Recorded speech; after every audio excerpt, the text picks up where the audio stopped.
তুষার আমার সাথে নেপালে বসে যেসব ভিডিও আমাকে পাঠিয়েছে, যেসব নগ্ন জিনিস আমার কাছে আছে সেগুলো আমি প্রকাশ করতে বাধ্য হব।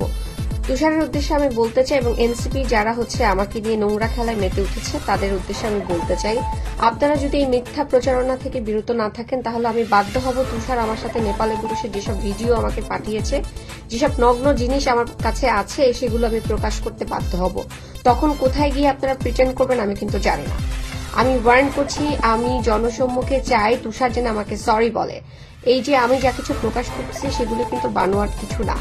তুষারে যদি ওখানে তার নাম ব্যবহার করতে নাই চাইতো, তার মনের মধ্যে যদি কোনো রকম শয়তানি চিন্তা নাই থাকতো, তাহলে ওখানে সবাই জানে, বাংলাদেশের ম্যাক্সিমাম মানুষ, যে human rights activist Rezaur Rahman Lenin তিনি আমার বড় ভাই সমতুল্য।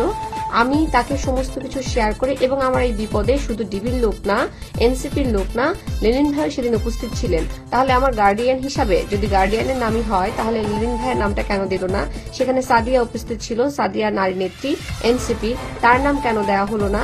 এই সমস্ত বিষয়গুলো আপনারা কথা বলছেন না, অন্য বিষয়গুলো নিয়ে কথা বলছেন যে বিষয়গুলো কাজের না। যদি আপনারা আমাকে সরি না বলেন, দুঃখ প্রকাশ না করেন, ভুল করেছেন সেটা স্বীকার না করেন, তাহলে আমি বাধ্য হব আমার কাছে তুষারের যে সমস্ত ভিডিও এবং ছবি আছে সেগুলো প্রকাশ করে দিতে।